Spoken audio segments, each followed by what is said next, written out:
Akala ko noon ang oras ay walang kapangyarihang sirain ang mga alaala ng pagkabata. Nakapagsabay kayong lumaki, sabay nahulog sa putikan, sabay sumilong sa ulan, hindi na kayong dalawa magkakahiwalay. Akala ko lang yon. Dahil meron akong Leah. Magkasama kaming lumaki sa iisang kalsada. Mula preschool hanggang elementarya, hindi kami mapaghiwalay. Si Elia ang araw, at ako ang aninong palaging sumusunod sa kanya. Kapag tumatawa siya, natatawa rin ako. Kapag nagagalit siya, tahimik lang akong nagbabantay. Pagdating ng high school, inakala kong ganoon pa rin kami. Pero mali ako. Hindi tumitigil ang mundo sa isang alaala. Pumasok kami sa grade 1-0, hindi na kami magkaklase. Iba na ang schedule, ibang guro, ibang barkada. Sinubukan kong panatilihin ang dati naming koneksyon, araw-araw pa rin akong nagme-message, naghihintay sa gate ng school, o naglalagay ng paborito niyang rice crackers sa upuan niya. Pero unti-unti, lumamig ang sagot niya. Ang mga di good night ko, tinutugon lang ng okay. Ang paghihintay ko sa labas ng klase, sinusundan ng may kasama na akong umuwi. At minsan, wala nang tugon. Pinaniwala ko ang sarili ko, baka busy lang siya. Baka sandali lang ito. Babalik din siya. Hanggang sa araw na iyon. Nasa hallway ako ng second floor. Papasok na sana ako sa classroom nang makita kong dumaan si Elia. Nakabunot ang buhok, naka-roll up ang sleeves, ang saya ng ngiti niya. Pero ang kasama niya si Jared Villanueva. Kilala ko siya. Lahat ng tao kilala siya. Transfer student na matalino, magaling sa gitara, magaling magsalita at laging may fans. Pero ang pinakakinabahala ko ay yung paraan ng pagtingin ni Elia sa kanya. Para bang siya na ang sentro ng mundo niya. Kinagabihan, nag-message ako kay Elia. Maaga tayo bukas. Magdala ako ng favorite mong milk tea. Kita tayo sa library. Walang sagot. Pero pumunta pa rin ako. 2 ang milk tea na dala ko, strawberry flavor. Umupo ako sa dating pwesto namin. Halos 1 oras akong naghintay. Dumating ang text. Sorry Elio, may review kami ni Jed. Parang may humigop sa hangin sa paligid ko. Hindi lang dahil busy siya kundi dahil si Jed yun. Gusto kong tanungin siya. Bakit? Bakit parang nawawala na ako sa mundo mo? Pero natakot ako. Baka pati yung kaunting natitira, mawala pa. Kaya ngumiti ako. Sumagot ng, ayos lang. Good luck sa review. At umupo ako ng mas matagal. Pinanood kong lumamig ang milk tea sa harapan ko. Kinagabihan, binuksan ko ang diary ko. At isinulat. May uri ng pag-iisa kung saan unti-unti mong nararamdaman na wala ka na sa mundong minamahal mo. Pumikit ako nung gabi. Walang panaginip. Walang ingay. Tanging malamig lang. Parang biglang natapos ang tag-araw ko at iniwan akong mag-isa sa taglamig. Biyernes ng hapon, nakatanggap ako ng mensahe mula kay Elia. Libre ka ba mamaya? Kailangan ko ng tulong sa chemistry. Matagal akong nakatitig sa screen bago ako naniwala. Matagal na mula nang huli siyang mag-text muna. Nag-type ako ng reply, binura, nag-type ulit. Paulit-ulit. Libre ako. Kita tayo sa library, 7th. Maya-maya, sumagot siya. Okay. Salamat, Elio. Umiti ako buong hapon. Parang may liwanag ulit sa pagitan naming dalawa. Umuwi ako ng maaga. Nagsuot ng puting polo. Ayos ng buhok. Kahit review lang to, gusto ko pa ring tumagal ang sandaling magkasama kami. 7:05, nasa mesa na ako sa library. Dala ko na ang chemistry notes, naka-highlight pa ang mga madalas niyang pagkakamali. Nag-text ako.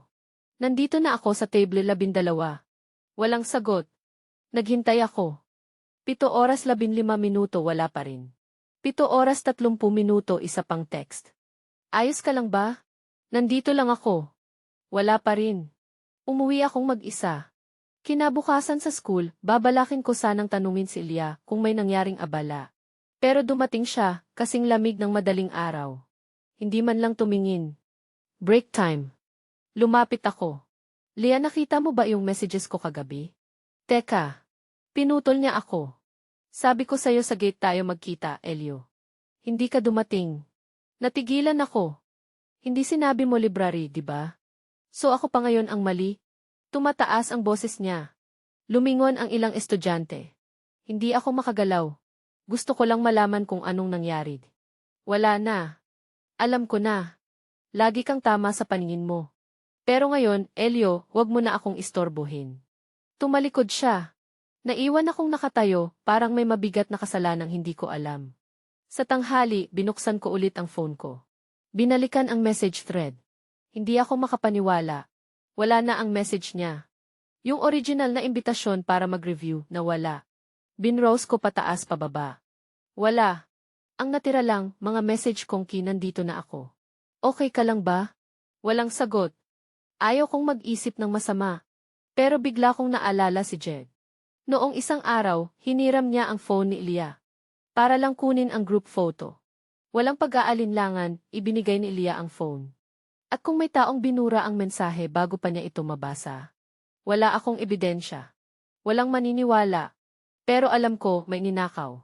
Isang pagkakataon. Isang saglit sana na pwedeng mag-ayos ng lahat. At ako, nakaupo lang, nakatikom ang kamao. Habang unti-unting namamatay ang huling apoy sa puso ko. Sanay na ako sa hindi pinapansin ni Ilya. Sanay na sa mga text na walang sagot, mga planong hindi natutuloy, at mga titig niya na para bang hindi na ako bahagi ng kanyang mundo. Pero hindi pa rin ako sanay sa mga matang puno ng pagdududa. At yon ang unti-unting pumatay sa akin nung araw na yon. Martes. May dala akong maliit na notebook, may ilang review notes sa math. Alam kong hirap siya roon. Plano kong ilagay iyon sa desk niya. Isang simpleng tulong. Tahimik. Walang inaasahang kapalit. Pero pagpasok ko sa room, nandoon na si Jed. Nakaupo siya sa upuan ni Ilya.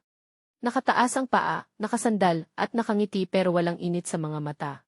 Tumango ako, naglakad papalayo. Pero tinawag niya ako. Elio, naglalagay ka pa rin ba ng gamit sa desk ni Ilya? Napatigil ako. Konting notes lang. Wala namang masama. Mumisi siya. Wala ngang masama pero medyo nakakabahala. Alam mo ba, naiilang na siya lately. Tiningnan ko siya. Wala naman akong ginagawa na sobra. Sa tingin mo lang yon, bulong niya. Minsan kasi, yung pagiging masyadong persistent, nagiging suffocating. Hindi mo namamalayan, nakakasakal ka na. Hindi ako sumagot. Pero kumulo ang dibdib ko. Hapon, tinawag ako ni Lia sa hallway. Hindi siya tumingin. Diretso ang tono. Elio, pakiusap. Tigilan mo na ang paglalagay ng kung ano-ano sa desk ko. Tigilan mo na ang pagsunod-sunod sa akin. Lahat. Nanigas ako. Gusto ko lang tumulong. Wala akong masamang intensyon. Hindi ko kailangan, sabad niya. Lagi mong iniisip na kilala mo ako, na alam mo ang gusto ko. Pero Elio, pagod na ako. Nahihirapan na akong huminga. Bubuka pa sana ako ng bibig. Pero tumalikod na siya. Isa na namang hallway. Isa na namang katahimikan. At isang pusong punong-puno ng tanong na walang sagot. Gabi. Hindi ako nagsulat sa diary. Tahimik lang akong nakaupo. Iniisip si Jed. Ang mga salitang binitiwan niya. Kung paano niya dahan-dahang binhin ang pagdududa sa isip ni Ilya, parang isang hardinero ng kamalasan. At napagtanto ko sa unang pagkakataon, ang mga mata ni Ilya ay hindi na puno ng liwanag. Kundi ng isang tahimik na dilim na ang pangalan ay pagdududa. Hindi ko alam kung bakit patuloy pa rin akong sumusubo. Siguro dahil umaasa akong, kung sapat ang pasensya at katapatan ko, baka isang araw, lilingon ulit si Ilya, doon sa likod kung saan palagi akong naghihintay. Tulad ng dati. Ngayong linggo, may school program ang buong grade 1-0. May performance segment kung saan pwedeng kumanta ang mga estudyante. Wala naman akong balak sumali pero bigla akong tinawag ng mga kaklase. Elio! Si Elio magaling yan, sigaw ng isa, tapos nagkagulo ang klase. Napangiti akong pilit. Nasa unahan si Ilya at lumingon siya sa akin. Hindi ko mabasa ang mata niya. Hindi malamig pero hindi rin mainit. May gusto ka bang duet partner? Tanong ng teacher.